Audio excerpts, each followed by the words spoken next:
the Lord God of Israel gave me these stone tablets to develop my upper body. And then he poured the oils of Lebanon over my leg to catch the light when I flex my muscles. And then he gave me a beard like the matted behind of a goat to ensure my seed would never multiply.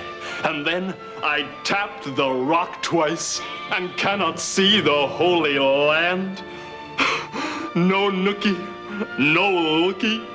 Oh, why hast thou done this to me, O God? I am thy favorite actor, and thou hast given me teeth, but no talent, O Lord.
Human rights. Who gets them and when? Who's human and who's not? Over the past few years, gays have come under fire as a consequence of the AIDS crisis. My first guest, Sam Nelson, a teacher, has been fired from his job for testing AIDS positive. My second guest, Mrs. Clarabelle Allerhead, is a long-standing member of COWS, Citizens Outraged by Weird Sex. Mr. Nelson, I'm going to start with you. Are you a practicing homosexual? No, Barbara, I'm not a practicing homosexual anymore. I think I've got it perfect. I think I really should be a concert homosexual. That's very funny, but this is not a funny issue, is it? You've been fired from your job for testing AIDS positive. Mrs. Allerhead, isn't that illegal? Isn't that against the Charter of Rights? Well, Barbara, when these people decide to live this lifestyle, they have to accept the consequences. Mrs. Allerhead, when did you decide to be heterosexual? I didn't have to decide, thank you, young man. I'm heterosexual to the backbone. God made me that way. Yeah, well, God made homosexuals too, you know. Oh, that's just blasphemy, Barbara. God is punishing homosexuals with AIDS, and if I may say so myself, it's about time God got off his big fat keister and did something about all the perverts running around down here. Now, I'm not talking about the innocent victims of AIDS, Barbara. I'm talking about the guilty ones, the ones that deserve it. Now, if people with AIDS are being punished for their sexual habits, what are people with cancer and rheumatism being punished for? And I mean, if there are guilty victims and innocent victims, has God somehow made a mistake punishing the innocent? No, you're just trying to twist my words around, Barbara, and twist me up with logic. Well, it won't work. We're going to heaven. They're going to hell, plain and simple. Mrs. Allerhead, if you and your friends are going to heaven, I don't think I want to go there. Well, I don't think there's any danger of that, young man. You won't be going to heaven. You'll be going straight to hell. Hold on. No one's going anywhere till I get my interview. Heaven can wait. Mr. Nelson, Mrs. Allerhead said you chose this lifestyle and you get what you deserve. What about that? What about choice? Did you have a choice? Oh, sure, Barbara. There I was, 13 years old, really happy with my first girlfriend. And then one day I thought, no, I think I'll start chasing after her brother, you know, and go through puberty hell and become part of the minority that society loves to hate and ridicule, and risk my whole future, my whole career, and maybe have my family and friends turn against me. I think it was the appeal of all that finally tipped the balance away from my girlfriend. And it was a hard decision, too, you know, because I was really attracted to her. You see, Barbara? He's just plain bad. There's no rhyme nor reason to it. You think I don't know what I'm talking about, but I know the scene. some lispy, effeminate little guy in bell-bottoms and a purple rough shirt comes prancing down the street with some hairy deviant in 501s and a T-shirt following him. Then they go on into their little bar and they go dancing all night and doing their drugs and sweating their germs all over the place. And then they go back to their den of iniquity, Barbara. And the big one dominates the little one, and there's intercourse. And oh my God, I can't even think about that. I get sick just talking about it. Now you multiply that by 10% of the population, and then you think about them big, strong, muscular women doing it too. Why, it gives you pause, I'm telling you. Mr. Nelson, was that a fair assessment of your lifestyle? Barbara, I'm sorry, I don't know much about that scene. I spend most of my nights correcting exams, or at least I used to. My lover and I have been together now for 15 years. There's that word again, lovers. Oh, you just love to flaunt it, don't you?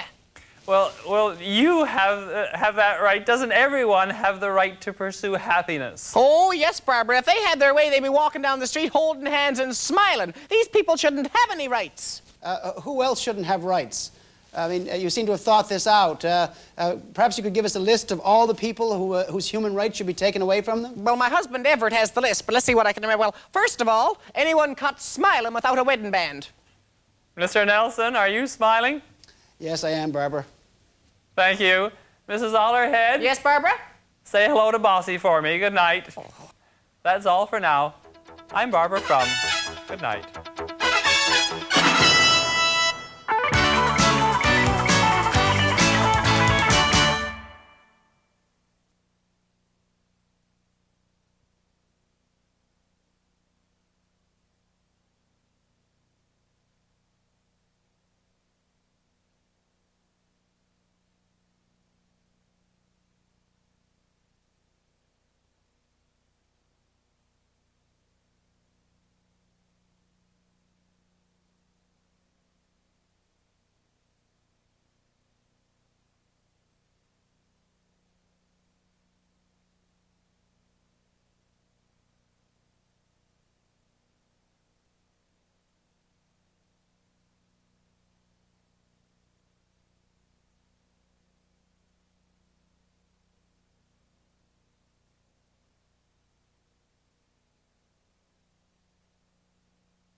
Rock badger chewing the cud in Leviticus 11:5 does indeed hold out evidence of the equality of the sexes in the Bible. Let her go for the Lord, Reverend Ginge. Well, it's all very well if you're a Levitican, I suppose.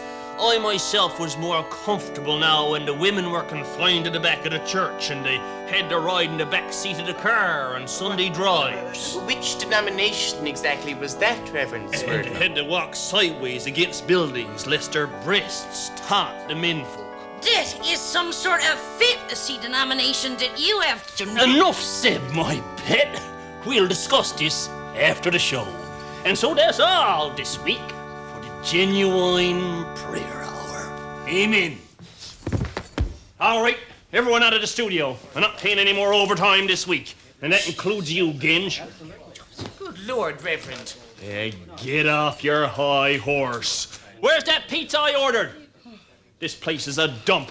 Fine, now, get out your bucket and give it a wipe over. What are you waiting for, you couch preacher? You are not a Christian. Thanks. I will pray for you, Mrs. Swerdlow. Oh, thank you, Reverend Ginge. Yeah. When the Lord brings forth the city of light, there's going to be a special slum built in it just for you. Right, can I even eat in peace? Who do you think picks up after you? Do you think there's a crowd of little elves that comes in every night and transforms this rat heap? You got a problem, my ducky, don't you? What do you think we got here? Some kind of modern marriage where the husband does the dishes? My darling, I am lying around here trying to preserve traditional family values. Not pandering to your godless and neurotic longings for Satan-ridden equality. You does the dishes. You does the wash. You picks up after the family, and I does the men's work. Oh, I am not even going to dignify that remark with a reply. Good. Lord, dying jumping. What? That one, too lazy to move out of her own way. Get up out of it. Them legs are going to shrivel up and fall off unless you uses them. Go out. Let the stink blow off you. Move. Mom, I'm practicing. practicing. Yes. Sitting in the wheelchair. You got that trick learned off this 15-year Dinah. Get up! Come on, your mother's a right old dog to teach you a new trick. Shut up. You. Sure, you got the congregation driven away in droves. What's not interfered with is blinded with boredom. Oh, as if to imply. Imply nothing. I'm talking facts. What happened last year in the Pilly's Island crusade when only you and the lump on wheels showed up and I was in the hospital having my plumbing fixed up? Plumbing? Plumbing? You were having your wiring fixed, you loony. Only 5 people showed up at the old crusade on Pilly's Island. But 2 weeks later in Musgrave Arbor, when I appeared on the scene, the parish hall floor collapsed with overcrowding. Publicity. Publicity, plain and simple. The rebels showed up because they knew they were going to see a one-woman loony parade. You have beat that loony drum too long. I quit. I'm walking. Yeah? Be my guest. Mom, come back. Hey, give her 30 seconds and she'll come crawling back on her knees. Dinah. Dinah. Damn it. Damn it. Dinah. Oh, Lord. Oh, Lord. Why did I let that woman drive me to these links, huh? Hey, what am I asking you for? You never answer. Good evening. Nobody loves me. Everybody hates me. I'm going to eat some worms. I've been searching for a more mature, more adult way of putting that, but I'm afraid there isn't one. That's how I feel. Big, fat, juicy ones, tall, thin, slimy ones. First you bite the heads off, then you suck the guts out. I'm going to eat some worms. More at 11.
First one was easy, second one was greasy, the third one caught in my throat.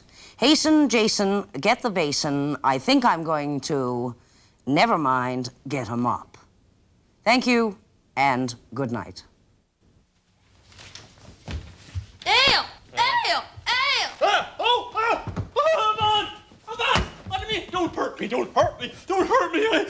I never meant what I said I loved. I loves the Catholics, I believes in the Pope and the Immaculate Conception and don't put a spell on me, don't hurt me. Dad, it's me, Dinah.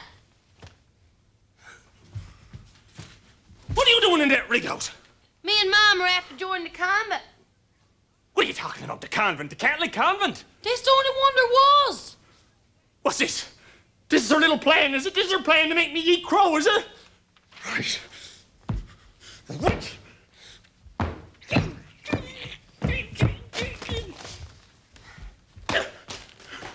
Does anyone else know about this?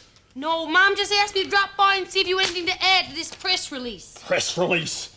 Fanatic Bina Swerdlow bows to Rome. If anyone else finds out about this, we'll never collect another dime, my ducky. Where is she? Come on, I got a shortcut. I'll lead you to her.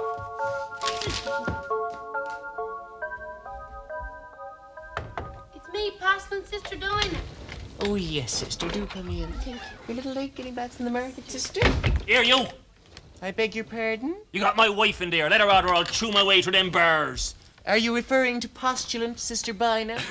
I am referring to the Mrs. Bina Swerdlow. And if she's not in there smearing herself with goat's blood dancing around buck naked... Shut up! Sister? Oh, sorry, sister. What do you want in the house of the Lord's handmaidens, my son? Oh, I'd like to leave you in there to rot. Good sister, I've come to spring 2 of these handmaidens so they may take up their duties, paying off 2nd, 3rd, 4th, and 5th mortgages. Oh, dear. Debt, sister. I thought that would strike a chord with none. Yes, good sister, and as you're no doubt aware, the convent here is responsible for the death of her postulant. Well, if the postulants have come into the mother house with too much earthly debt, then I'm afraid it would nullify their initial vows and encumber their spiritual life. Get out! Climb every mountain. Same to you. Well, I sees you 2 came prepared for your quick getaway. You fly too high, my son. This is still a pretty potent story if the press gets hold of it. The queen of the genuine prayer hour goes AWOL to the Catholics. All right, what do I have to do to get you to keep quiet about this? Well, if I can assume that your offer do not include your head on a pike, then I want an end to your nocturnal wanderings. And a clear message to all your bimbos and bimbos-to-be that you will no longer be led by your nether regions. Oh, God, why have thou forsaken me? Eh?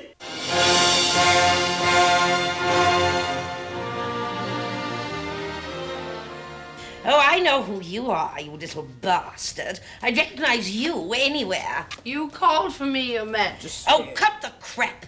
Explain him. Shagget, why aren't you in the loony?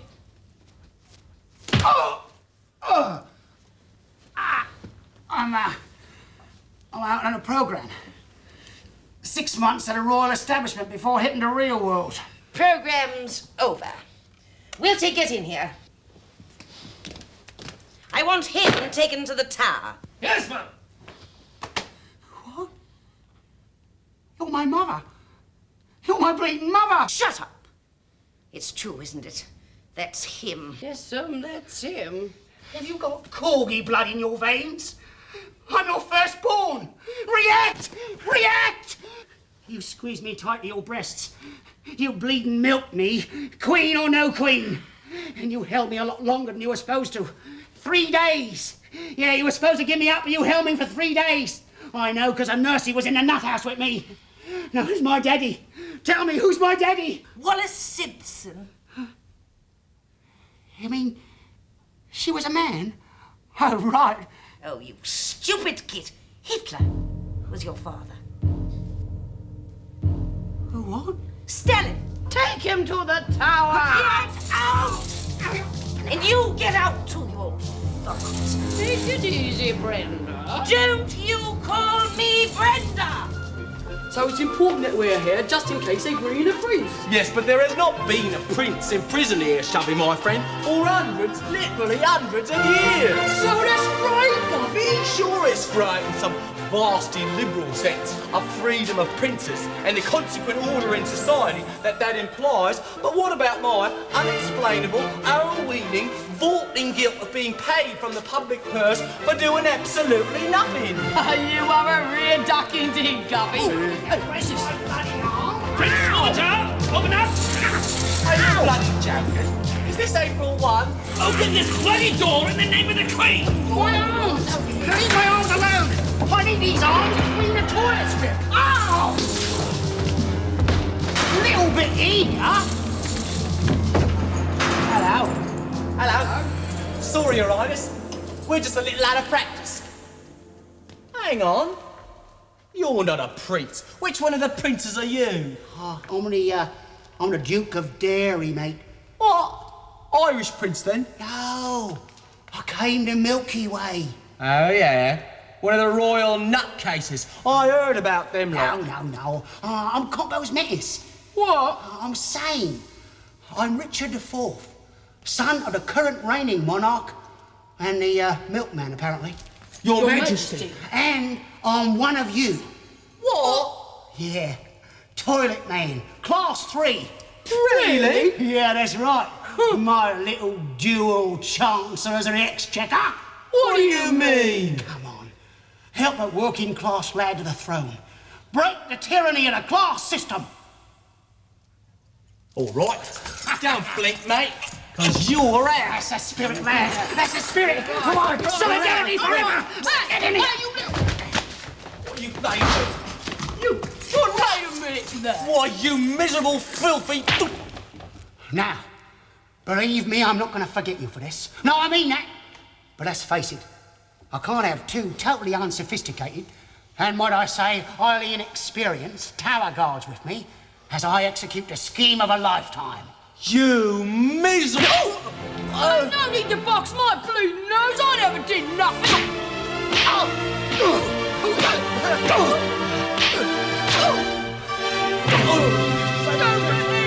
Must be royal. You've got a temper like a bleeding royals.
Pretty nose will never be the same.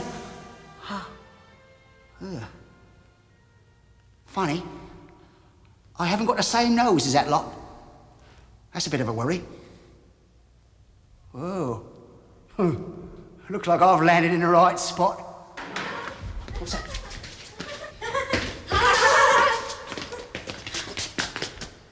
Hello, sir. What you doing here? Me? Why, I'm the Archivist. Yeah, the new Archivist. I'm taking stock, you see, of all these ancient historical goodies. And if I'm not mistaken, you are the little princess. Well, I am honoured. My first day on the job, and already I've got two little princes in the tower. May we look around, sir? Look around. Why, you can try out the gear if you want to. Oh, what's in that box? That box, well, that's, well, why don't you take the cover off, mate? All right. Oh, what's that? God, it's the old man himself. Oh. Tried and stuffed like an old cushion. Who is it? Mr. W. Churchill. A very ancient Brit, my little chums. Freeze-dried, I reckon. To be reconstituted for future use, no doubt. Can we try the shackles? The shackles? Oh, yeah, go on ahead.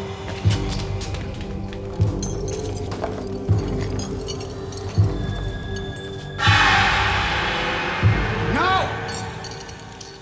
Sorry, my shift is almost over. Ha! Run along now. Another day, maybe. Don't forget. See you, sir. Cheerio. Thank you. Bye-bye. I know. I should have gone for it. But I couldn't. Two cute little tykes like that. I know, I'll never have the chance again. Face it, I don't have it in me. I'm gonna give up this caper. I'll best just loony about in front of some medical Nazi, and then they'll throw me back in the nut house. There. What's this then? Ooh. Now this is the copper. They're lovely. Oh, beautiful. High colour too. What's that? 6 paces, Philip. 6 paces behind. Not 4, not 5. 6. Look, you ninny! 1, 2, 3, 4, 5, 6. Oh, never any good at mathematics. Just stop by to see how you were, dearie. The truth, tell it, veritas, veritas. Very well, Philip. We're going to make our move tomorrow, dearie doos. Maggie's bringing in new legislation. We're not going to sign it. Damn right we're not! There's going to be a big, big crisis. And then we're going to be restored to former glory. A real monarchy again. Proper thing! Proper thing! Proper thing! Just as you promised before you died. And don't worry, dearie. We're going to soak you in olive oil just as you instructed. And put you back in number 10. Bye-bye.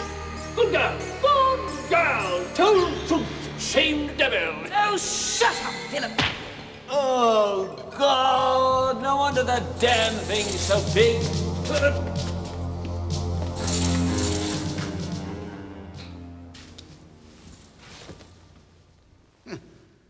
Second thought, maybe I ought to stick around. When musty old Goliaths squabble like these here royals, fresh little Davids like myself might just end up sneaking off with the spoils.